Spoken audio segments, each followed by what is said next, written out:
Welcome back to another interview, and this time we have Vukasin here. He is a mining equity analyst for the Independent Speculator.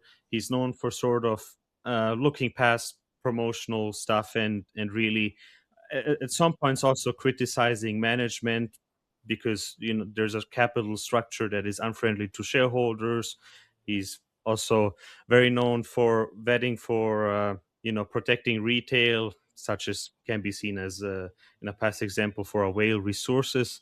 And yeah, it's nice to have you on here.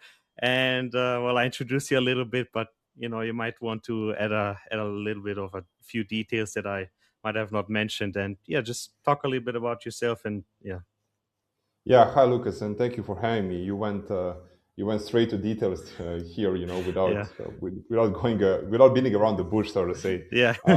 Yeah, my background is relatively simple actually. I have an engineering background, and I just wanted to do business, and Yeah. I just I started liking mining and equity research, and Mhm. that's how I ended up where I am here. My main job and my 9 to 5, so to say, is Yeah. I work as an analyst for the Independent Speculator research service.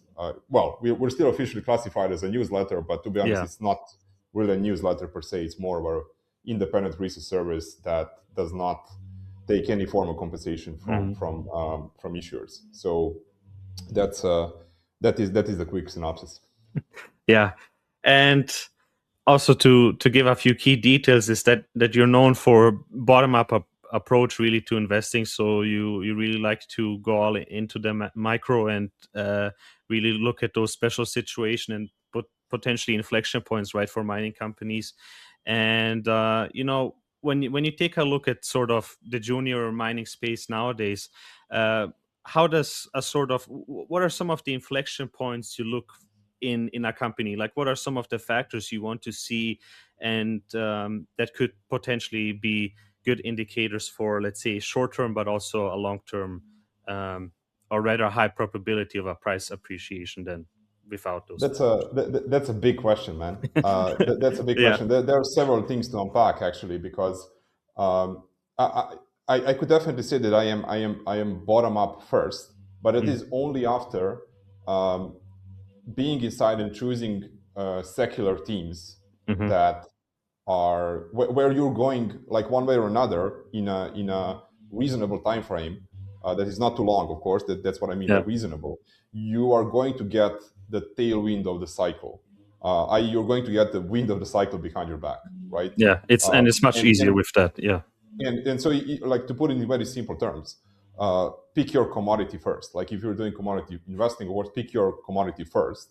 um, Sorry, if you're doing commodity equity investing, Mhm. pick your commodity first, which for me are mainly gold and copper, or rather copper and gold.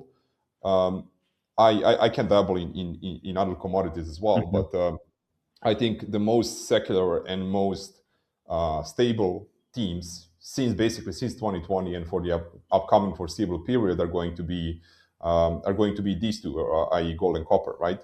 Mhm. I would just preface everything with that. I think there's a lot of alpha and a lot of above market returns to be extracted inside these, and there is more than enough work for individual investors to do among mm, uh, venture companies, Yeah. junior miners who are just in these two commodities actually. Mhm. And So make your choice first. Let's say not bottom up, but like top down, and Yeah. then pick your stocks exclusively bottom up. Yeah. And I think that is generally speaking the recipe. It's easier said than done, of course, but that is generally speaking the recipe for success, right? Yeah. And in terms of the latter part of your question, what would be like textbook inflection points, and what you would be looking for, let's say, a profitable investment or a trade. I mean, everything is a trade when you look at things long enough, right? But Yeah. let's say a profitable speculation or whatever. I would guess, again, to keep it short, I would say just the pre-production sweet spot phenomenon would be something that I would highlight here as maybe the highest probability return in the venture market, right? Mhm. Where for those who don't know, it's basically investing in an asset, investing in a company that owns an asset, preferably 100%, that is either well, by definition, it is just an asset is going into construction, a mine is going to get built, right? But these usually are kind of overlapping with at the same time with the takeover targets, right? Mhm. So basically, in a slightly more broader sense, you would be looking for assets that are either going, again, in a foreseeable time period, let's say 1 to 3 years, either going to get built or taken out. Mhm. And I think those would be maybe the best Yeah. So the best opportunities, yeah. So really projects that or have rather the more. lowest risks, Yeah. lowest risk with the highest returns, right? Yeah. Yeah. So That's yeah. the best. Where you're also more familiar with the geology of it, and also perhaps maybe when you have Yes. economics studies there to sort of get a Mhm. sense how it would be if they were to go into production, and what the ramifications would be. And I haven't mentioned this before, but when you sort of talked about the commodities, right, and you introduced the top down part, right, Mhm. that's partly what makes commodity investing so hard compared to Mhm. other industries, partially because well, you don't only have, right, the micro part, which is the company, the assets, the management, but you also have to keep in mind the commodity, right, and commodity analysis that can be much harder, right, the sort of macro part on it. And Well, on a short enough time frame, you can classify it as hard. Some yeah, people would say it's also impossible, right? Like, do yeah, you know if copper is going to trade 470 or 560 yeah, in the next, call it, 60 months with what everything that's going on in the world right now, right? mm, I would argue that, if somebody's being honest, you would say, like, I have no idea, right? Unless yeah, you're maybe like a commodity trader and you have insight you have, let's say, higher level, hmm, higher level, or actually not higher level, better insight into the market itself, right? hmm. So yeah, I think it's much easier to figure out the company, i.e. equity, than it is to figure out the world, right? Yeah, of Uh, course, so many so moving so parts, that's right? Yeah. exactly. There are way less moving parts inside a company, inside one asset, Mhm. or multiple assets, but let's call it one if you're talking juniors, right?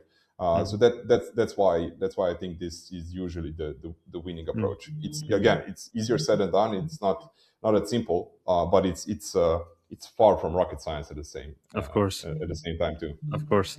And when you find a company that's right at the sweet spot where you want it to be, right? It's within that 1 to 2 years, or 3 years of getting to production, right? Or maybe perhaps also already in production, right? Those can be also very appealing. So what is for you the most important part then? Is it also, would you say it's management first and then you look at everything after, or would you say that they all have sort of an equal weight to them, and then it depends, sometimes management Yeah. might be weaker, but the economics That's data another is very good. good question. Yeah. What's interesting is, I think, if you really have situations that are genuinely either like, it's inevitable they are going to end up in a happy ending, in terms of, like, oh, it's either becoming a mine while this company is owning it, or it's getting taken out. You usually are not going to encounter, like, really bad management teams. Hmm. You may encounter management teams that have really grow fond of their paychecks, and they are not really keen to sell the company in like 3 months. They would rather wait for like 2.5 years, because they've been able to raise. I know, in this market you have some developers that are also takeover targets that have like Yeah. 150 $200 million in cash, right? Yeah. So, like, doing, let's say, I'm just being facetious here, but like doing $5 million in G&A per year, which can buy you a lot of lunches, dinners, and uh,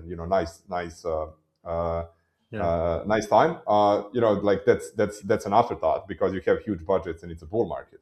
So, and I'm not saying this is the only motivation for a management team to not sell a company immediately. Of course, again, I said I was Hmm. being facetious, right? But generally, you're not really going to be worried about people that much Yeah. in these opportunities, right? Where you should be worried, um, about people, I think, much more is anything that is earlier than these mature stages of a venture company, where they're either supposed to be taken out or have the end game in sight, right? That's where you really worry about pretty much all the people involved. Of course, you're going to start with the CEO. You're going to start with who is doing their technical work. If it's an explorer, you also care. Most people don't, or they don't even know what's supposed to happen with this, but it's very important if you have, again, a South America copper explorer. It's very important who's going to be in charge of the geological work. It's extremely important, right? For me, honestly, I don't really need, and I don't know all the names or the technical guys and whatnot. But if you have enough experience in looking at these opportunities, you just by looking at company materials, company decks, how they You structure get their an maps, idea, yeah. how the data is presented, you can actually figure out. Like, is the work that's being done good or it's not, right? And of course, this takes quite a bit of experience, actually, but it's far from rocket science at the same time. Yeah. So I hope I didn't digress too hard here. No, And definitely I not. covered at least a part No, of your question, definitely. right? Yeah, of Yeah, course. I mean, most of the time you can weed out the good from the bad by already looking at sort of the capital structure and how that's they true. do financing, right? But looking sort of at more sort of the economic studies, right? I mean, let's say you have a company that is defining their gold resource, right? And they're using a particular, let's say a cutoff grade, right? Hmm. So I know this might be a bit too much into Yeah, you details, right? mentioned But cutoff grades. It's a bit more technical, but yeah, go on. yeah, Yeah. yeah, of course. But what are some of the, let's say, red flags, or some of the things where you're like, oh, I'm very skeptical that this is actually within a reasonable Mhm. estimate of what the resource is. I mean, at the end of the day, it's an Uh, estimate, right?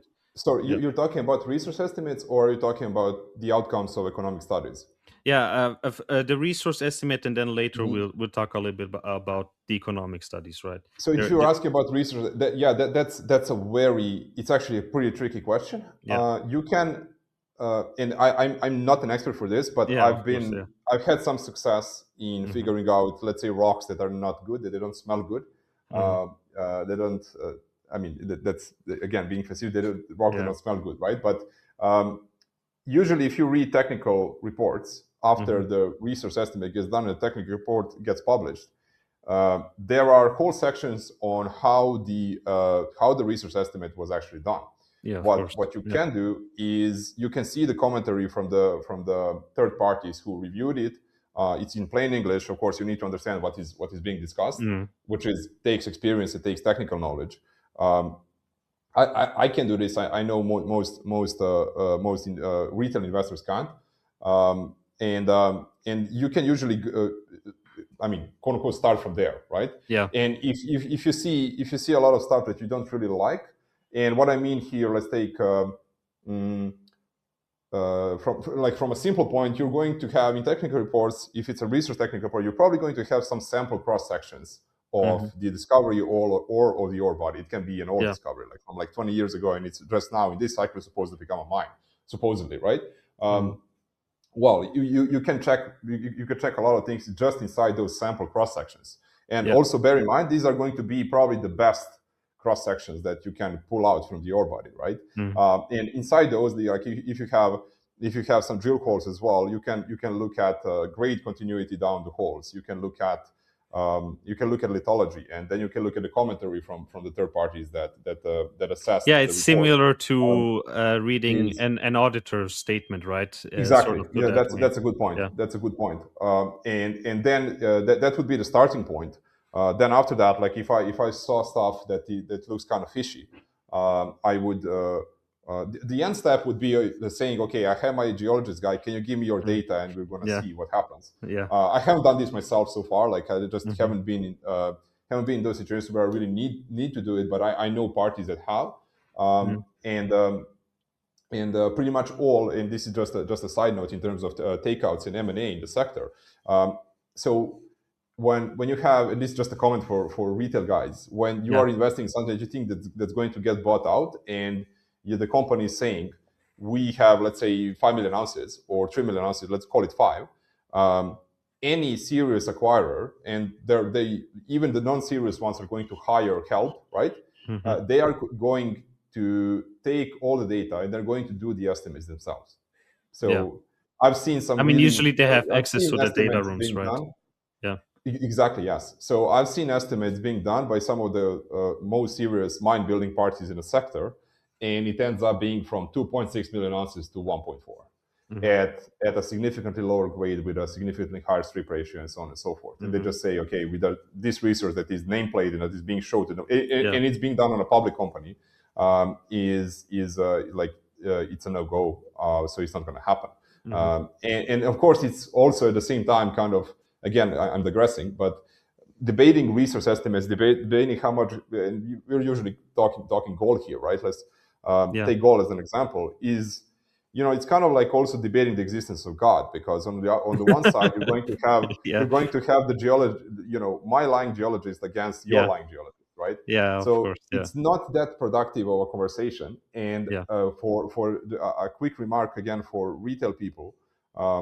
And this is not just for retail people, but for institutions as well. Yeah. I've seen a lot of, especially smaller institutions, that don't really adhere to any strict rules when investing in mining. Mm. Yeah. And I think they should, and they should try to enforce those rules very hard whenever they can. Yeah.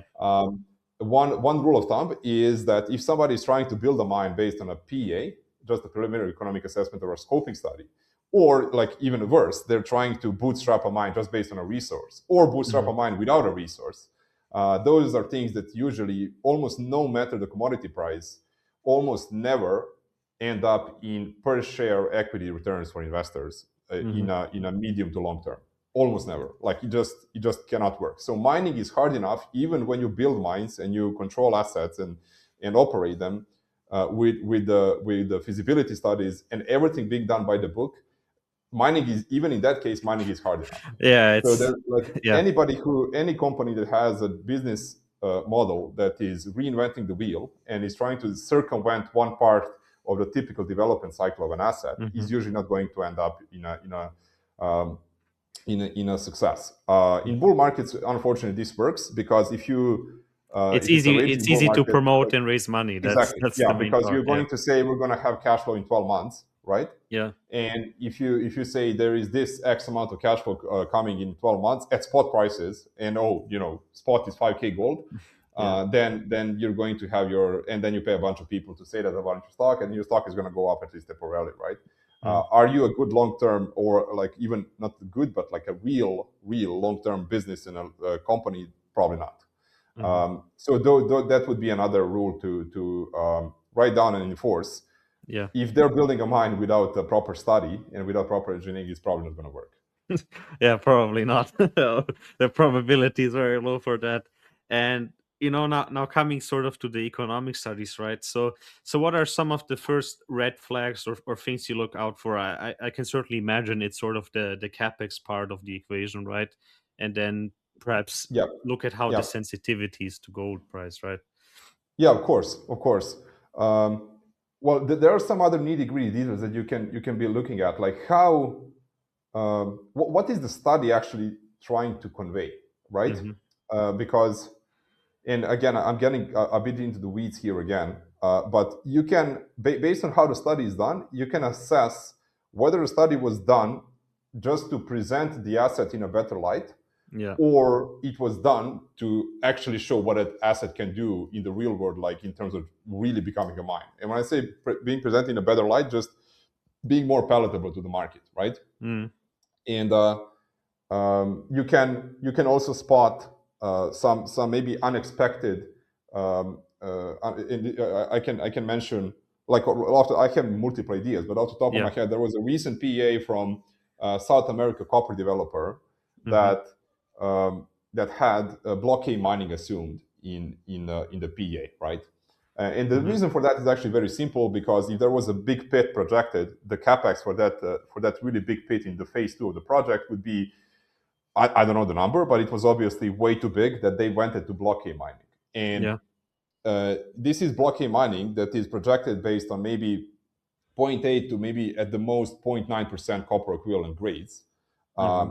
And this is a greenfield project with nothing necessary to operate. So this is supposed to be built from scratch. So if you know the industry at least a little bit, and copper mining, you know that potential acquirers are going to be reluctant to consider 0.8% without sunk in costs already, like without it being a part of a district or whatever. They wouldn't. First of all, they would be reluctant to block cave mining in the first place because it's not Yeah. easy not to get into block caves right now. But so that's one. And second, that grade just doesn't pass the smell test at first glance, right? Um, and I think everybody who had been or everybody who is and has been familiar with that Yeah. story prior to the PA had been expecting a really big pit, and that's pretty much it, like simplicity, right?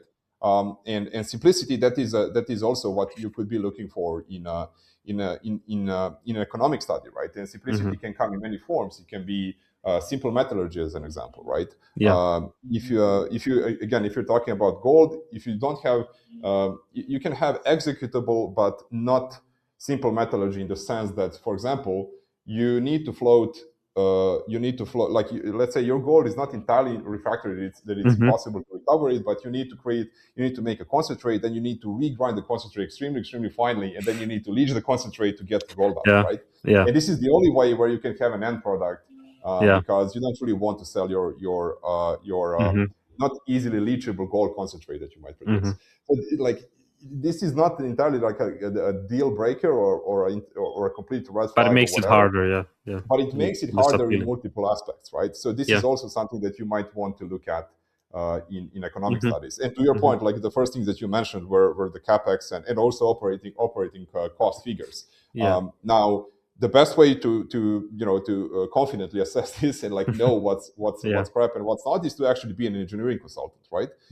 Which most of us are not, like institutional investors are not either. Yeah. But again, thankfully, it's in most cases it is not rocket science, and you can know what ballpark figures should be just based on comparatives, right? Yeah. Um, and you can look at maybe more advanced studies of very similar projects in similar settings with similar processing facilities, projected similar engineering methods. And then you can say, okay, this capex kind of makes sense or not, right? And even if you're right in a plus minus 15% range, that's still Yeah. quite good, right? And Yeah, yeah. and operating costs is the Mhm. same way, Yeah. you know. Yeah. But also sometimes, like, one thing that I'd like to introduce, and you also Hmm. already sort of talked about it, which is like great, right? And rather how Hmm. shallow it is. So sometimes, you have an economic study out there, it might look great on paper, right? But it might be way too deep to the point where it doesn't make sense, for example, or the grade is where you're like, okay, this might be a little bit questionable how viable it is, right? So that Right. also happens a lot of cases. So that's some of the things that uh, yeah, No, for should also sure. be looked at, right? No, for sure, for sure. Yeah. Yeah. The way I would, let's say, make Hmm. a framework around assessing economic studies would be not looking for, and this is probably how you assess stocks as well. Hmm. Uh, you don't really come in as an asshole and say everything sucks, but at the same time you go from the back, and Hmm. then you just look for any things that could be or could grow into a bigger issue, right? Yeah. And you're looking for yellow and red flags, Yeah. Of course. Yeah. colloquially saying, right? And then you write all of those down, and then in the end, once you have the full picture of what's supposed to happen there with the asset, then you might want to make your call. Like, do I Hmm. like this, or do I not like this? And you're also making your call. Do I like this on its own, and do I like this compared to other opportunities that are in the Yeah. market as well, right? Yeah. So that's a Opportunity cost, very big fact. I already mentioned Yeah. comparatives, right? Um, Hmm. I already mentioned comparatives, but in terms of like just using other studies for Hmm. capex and opex and whatnot. But what I mean here, other opportunities. I mean, like, other investment opportunities, right? Yeah. Yeah. Do you really do you want to worry, or like do you want to have your capital in a refractory gold asset that might Mm. or not that Yeah. might be or might not be executed like in the next 3 years, and then it also kind of depends on management, kind of depends on how they're going to sell the story privately and whatnot. Yeah, when I say privately, I mean like behind closed doors. And or do you want simple stuff that it has a way lower technical risk, that is much higher probability of having a happy ending. And in terms of happy ending, we said what those are: either Yeah. getting bought or just going towards construction. Yeah, I mean, at the end of the day, every company has to fight for your capital, right? So Exactly. Yes. opportunity costs have always to be considered as a big factor as well, right? Yeah, 100%, And 100%. And yeah. and one other underappreciated factor of studies and technical reports, what most retail people can find is there are sections in the technical reports that talk about non-mining circumstances of projects like location. I mean, this is pertinent to mining, but like they're not really technical. Like you can literally see if an asset is, let's say, 2 kilometers from the edge of a border of a big national park. Yeah. Like you have these things, you have the maps, you have these things completely in plain English. You have them outlined in technical reports. So there are these call them qualitative factors that they don't really pertain to numbers, but there are qualitative factors around assets that Yeah, that can make or break it can for you, be literally. exactly, Yeah. or make it maybe if you don't want to look at it as that, like black and white. They're going to turn something into a much bigger, call it a much bigger pain in the ass, Yeah. or extend timelines for permitting, extend, make something much more expensive, or you name it, like not to get into Yeah. the weeds here. Yeah. Yeah. And a very important part, when you're investing in general, right, is sort of positioning yourself within the market, right, looking at your own position size and how you manage it Hmm. ultimately, right, and you have these very sort of no names, right, that sort of have a shotgun approach, right? They just invest into everything possible and then just sort of let it do their thing, right? I mean, Hmm. I'm sort of blanking out on the name right now, but I forgot who it was, but um You mean like Eric Sprott. famous Yeah, investors that you would? Eric Sprott Yeah, is one I think example most. for Yeah, I think most people would definitely mention Mr. Sprott right away yeah. Yeah. on that end. And Yeah. then you of course have sort of the approach to be more concentrated. So Hmm. for you personally, what do you think is sort of the maybe potentially, the a sweet spot, or perhaps a good approach to perhaps think about in terms of how to position yourself? If we're talking from small or relatively small institutions as well, to Yeah, be honest. I But would first maybe I would mhm. talk about the retail guys more, because Yeah, you yeah, assume that the big that's a very accounts simple. most of So yeah. from my end, that's a very simple answer. I Yeah. think most, or if not all, retail guys should own less stocks and do more work. Mhm. And I said this before on some other chats I had online. That would be like one of the very, this is very short and sweet. Like own Yeah. less stocks, do more Yeah. work, and don't think don't think of the companies and the stocks as some kind of like Zelda adventures or whatever. Like Mhm. you're not really. These are all stories. Like venture Mhm. capital is, it's not just mining. This is in Silicon Valley, in IT as well Yeah, and in whatnot. general, yeah. Yeah. There's stories, right? And like don't think of them as being a part of the story. Like you're not like, no, you're not in Disneyland, right? Like these are just portfolio positions that go up and down, and numbers are going to go up and down based on mostly on very measurable factors, right? And that's what I would say, right? And generally, if you also mentioned, like, in terms of what do you think the sweet spot is, I don't think most people should have more than maybe 10 or at most 15 stocks, Mhm. and of course those, at least in my mind, those wouldn't be equally weighted. Yeah. Those wouldn't be equally weighted. You would have to have some concentration in there Yeah. if you're actually looking for, returns, or rather aiming for returns that uh, could change your circumstances, Yeah, right? but I also And, assume perhaps a little bit diversified. So perhaps maybe mhm. considering having a bigger portion in already more, let's say, companies that are already actively mining, right? Rather than I don't think that way. That would be the yeah, conventional way to think about it. yeah, I don't think of it that way. I hmm personally don't have any, and I'm pretty big for a retail guy. I don't have uh, uh, I don't have any cash flowing companies in my hmm portfolio, so I don't really think of risk in along those lines. I think of risk along the lines of probability, right?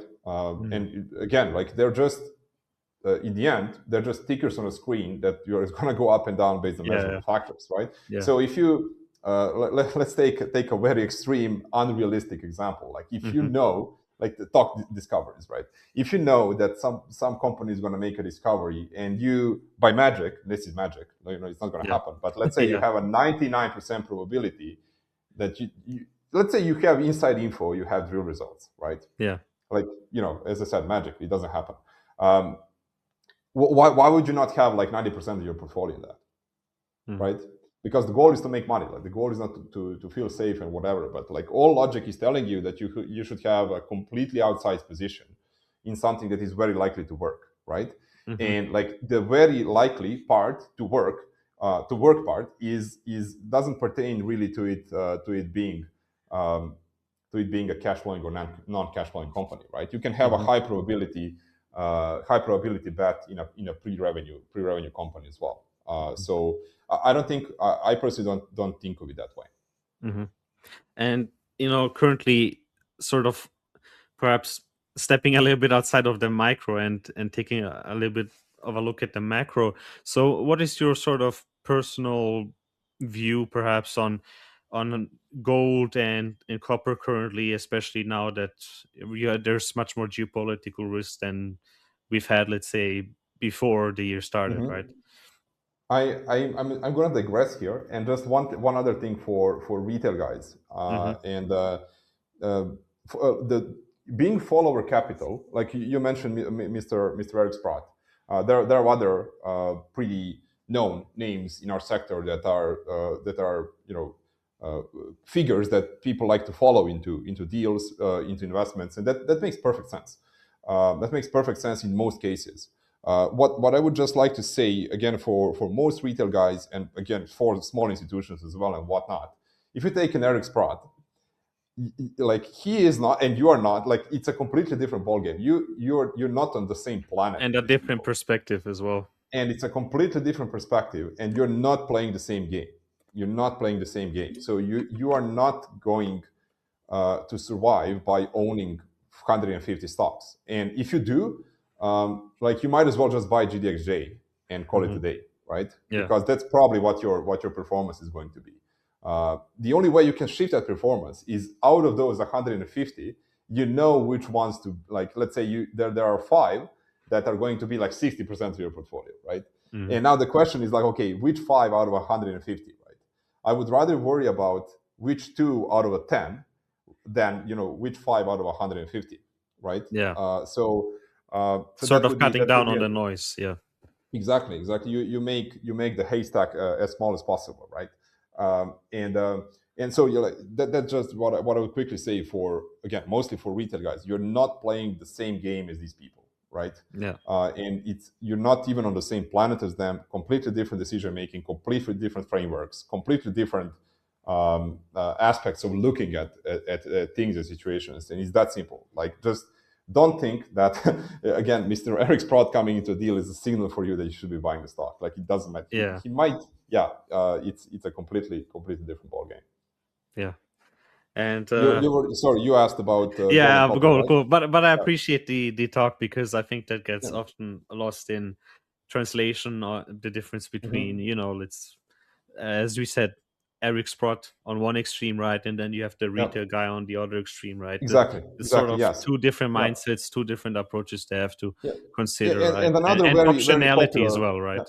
Yeah. 100%. And another very popular adage is like, or saying invest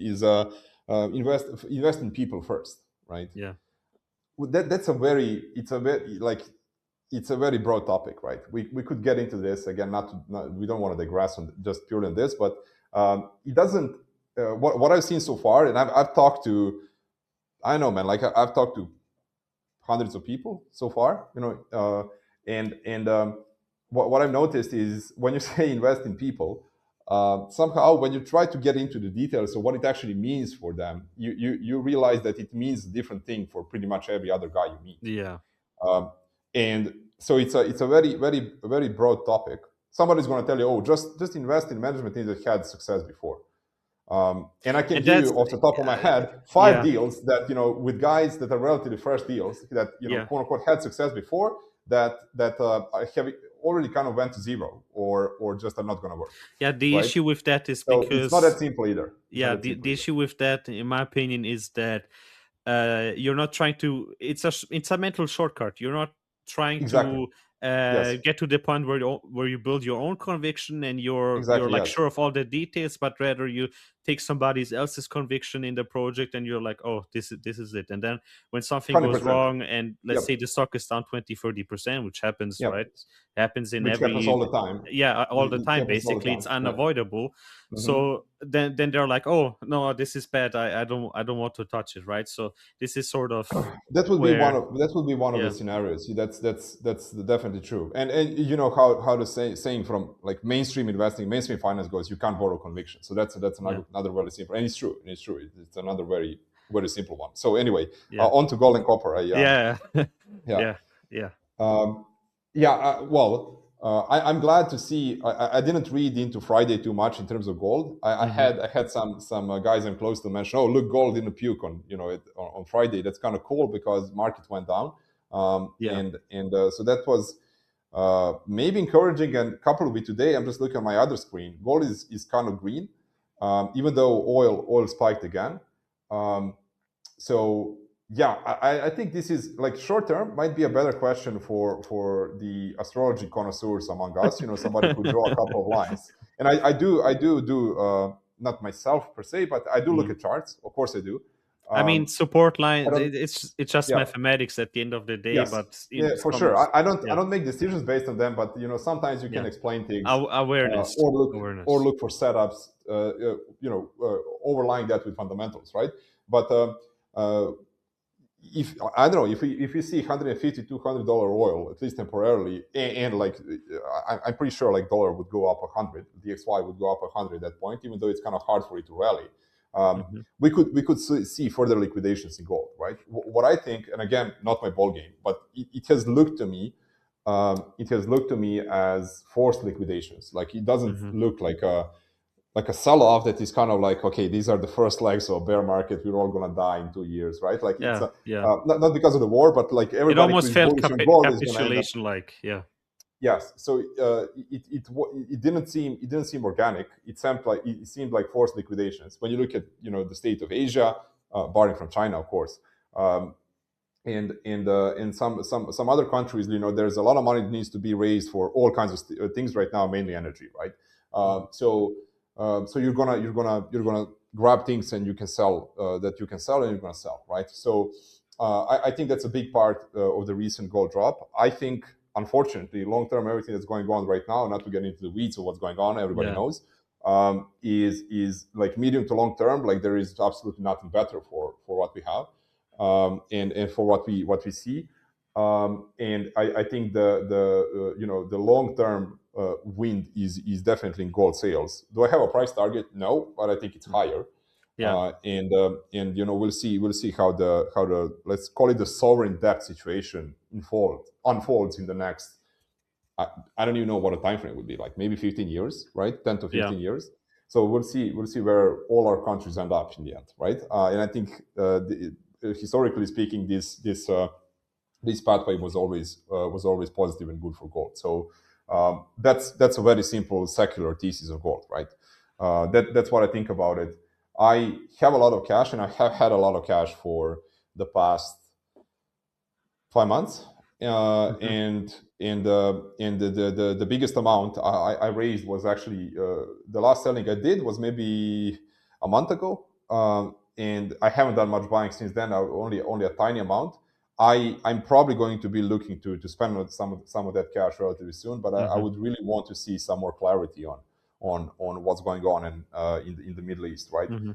I think this can not to be dramatic here or whatever, but my gut feel is that, based also how much I am personally ignorant about call it just the Hormuz Strait, right? Let's think about Yeah, that of only. course. Yeah. I actually don't know. A part of making the Arab guys angry and like screwing up the oil supply and energy supply, um, it's not that simple. Like it's much wider than that, and there are many other factors that could be Yeah. completely screwed up over this. And what if the Red Sea gets closed as well, right? Then I think the market is definitely not pricing in how bad everything is, right? Yeah. So we could definitely have in the next month or two we could have a really big liquidation.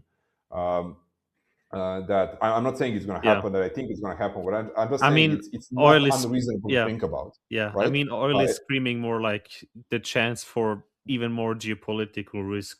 I mean, the probability for it Right. essentially seems that it's increased, right? Of course, I'm not Yeah. talking that it will happen or Right. Right. right, but I'm just talking in probabilities here, and it definitely looks like that situation is much more Hmm. complex, and it's not like tariffs where it's sort of a little bit Hmm. self-inflicted, so you Hmm. can pull out and change your Exactly. opinion Yeah. of Yeah. right. No. This is kind of like you can't really put the toothpaste back into Yeah. the not the box, but into the container, right? Yeah. Into the tube, Yeah, into right? the shoe. Uh, Yeah. so it's kind of like that. So yeah, we'll see what happens with that. And of course, pretty much all things I would want to buy, some Mm, are copper as well, are um, things that are not really affected by this mhm. any of this fundamentally, right? At the same Yeah. time, I don't want to deploy a big chunk of cash and then just eat like a 20%, 30% drawdown for no reason. Mhm. So I would rather maybe if it's let's say we flip up now, I would rather miss some of the rally and Yeah. then still buy my stuff than just eat Mm, literally like a 20 to 30% drawdown in a matter of a week again. mhm. Um, and not the Yeah. portfolio drawdown. I'm just talking about the positions. Yeah. And I'm actually still green on the year. So that's pretty cool with a bunch with a huge pile of my portfolio doing nothing and sitting in cash. Mm, And so that's what I would be looking for. Where I am maybe a bit more worried, and I kind of see a worse short-term scenario is maybe for copper, and I just see potential for like several bearish factors to overlap on top of each other. mhm. Where we just had a pretty big run, and you could have Cobre Panama coming back online, which is over 1% of copper supply, global copper supply. You could have good Grasberg news from Freeport, Mhm. and and inventories are really high, and you could have a really bad economic situation, right? Yeah. And then you have kind of overlap two or three, four bearish factors at the same time. You could sell out pretty hard, right? Mhm. Um, would that affect the long-term thesis? Definitely not. And actually, all the operating cost spikes that are going to come from a potential, actually really big energy crisis Yeah. that might come, Yeah. paradoxically, is actually not just good for all commodities, not for the companies themselves. For some Yeah. companies, it might be good, But it raises the but baseline because of the it all-in raises the sustaining baseline. costs. Yeah. Absolutely, yes, and the really really big, and we can talk about, call it the baseline, or other one other commodity that I've kind of not really hated always, but I always saw silver as crazy gold, right? And Yeah. most silver companies are really not worth investing in at all. But right now, like silver is $70. I would say for gold, I am almost certain that we are in a new world, and the new world is like 3 to 3.5K plus world. Like we're not going to go lower than Mhm. that. Yeah. In silver, I don't know what the number is, but if gun to my head, if I had to bet it or just say something, I would say maybe $40, right? Yeah. $40 to $50 plus. And if we are in that new baseline, we have those new baselines. We're at new levels. Um, silver is something that interests me as well because there are some opportunities I think that make a lot of sense at these numbers, Yeah. right? And it just again what we talked about in the beginning is again choosing your secular team, choosing your commodities, where it's kind of a matter of time in the relatively near term that you're going Yeah. to have be helped by the cycle, have the Mhm. tailwind, and then do bottom up inside those, right? Then Yeah. do bottom up inside those, Yeah. the bottom up approach, and I think you should do well. Mm. So yeah, that's what I think. Gold, I think I'm not too worried. Copper, maybe near term could be not that Yeah, great. Right, yeah, that's what I would say. yeah. And this sort of oil situation, or rather, this energy situation, to bring it a Hmm. bit more broadly, that uh, I mean, I own two miners, right? I own Summa Gold and Alten Gold, and Hmm. when the news came, right, first thing you have to do, at least like the way I took it as, right, because it's a disruption at the end of the day in a way. Hmm. Um, I just went over, looked at how it potentially impacts the company, right? Like, how is Hmm. it with subsidies from the government? How is it Hmm. with the mining? Is it open pit? Is it underground? How is it with Hmm. transportation and diesel shortages, right? So there's so much that can happen, and I think Yeah, it's perhaps gonna be investors fine with should. Alten Gold. Alten Gold is gonna Yeah, be fine. because yeah, Yeah, because of Kazakhstan, it has a lot of exactly. oil, but Yep. not a lot of diesel.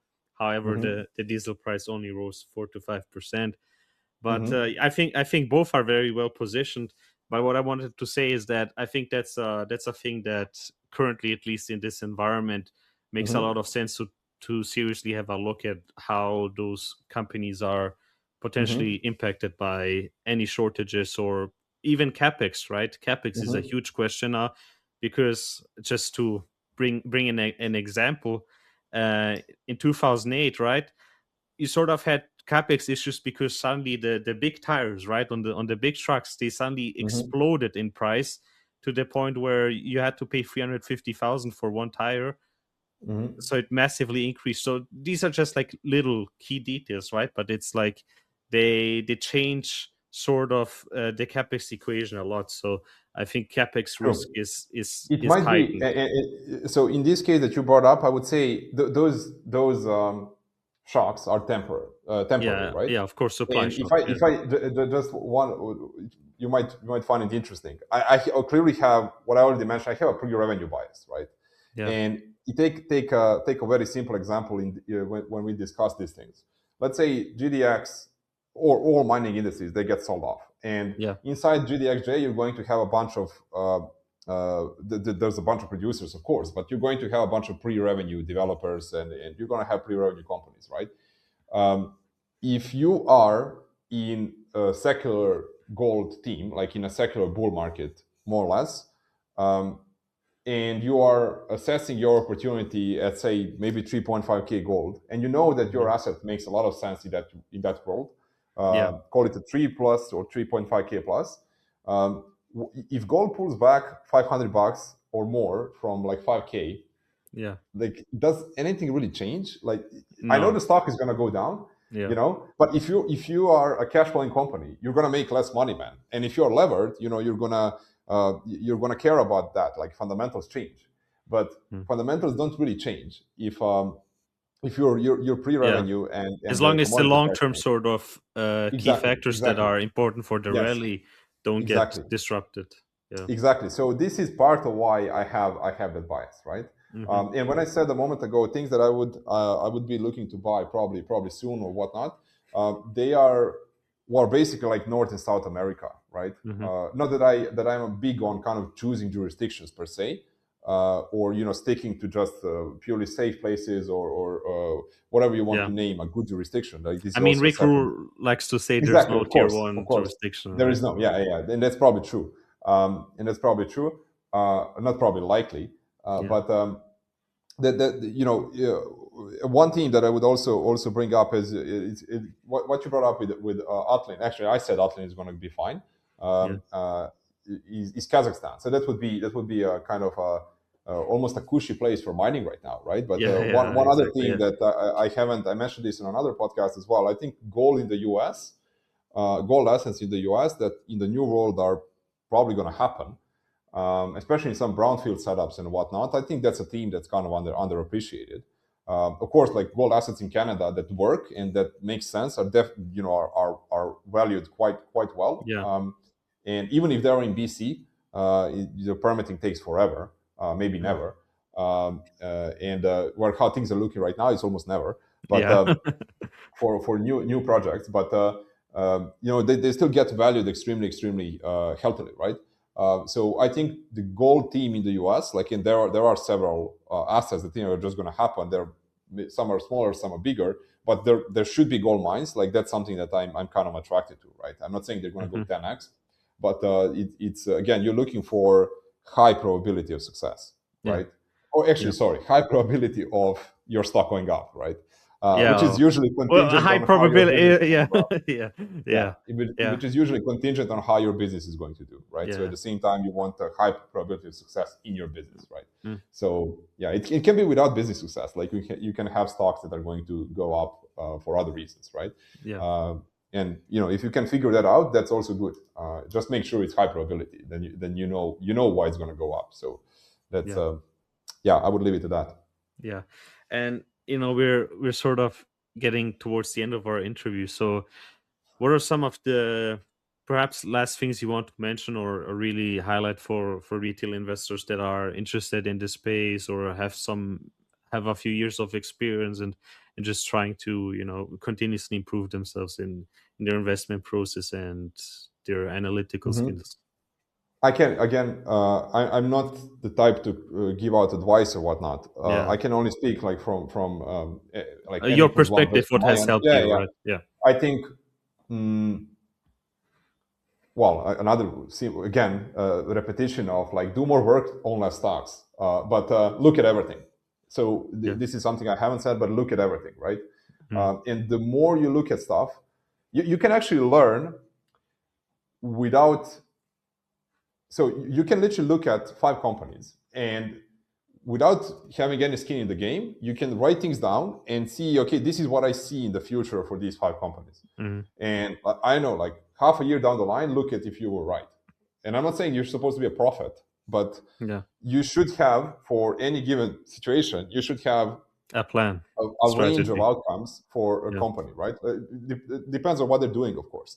But let's say they're exploring, right? And not completely new, but they have something, and then can you guess where it could go, right? Can you Yeah. guess what the next results are going to be? Not in terms of numbers per se, but in a range. Like, what do you actually expect? Mm. And if you keep, again, you don't have to risk any money for this, but it's extremely, extremely good practice. And if you keep getting these wrong, and you need to be Mhm. honest with yourself, right? Then Yeah. assess what you are not understanding, right? Or maybe give up, but don't give up, right? Mhm.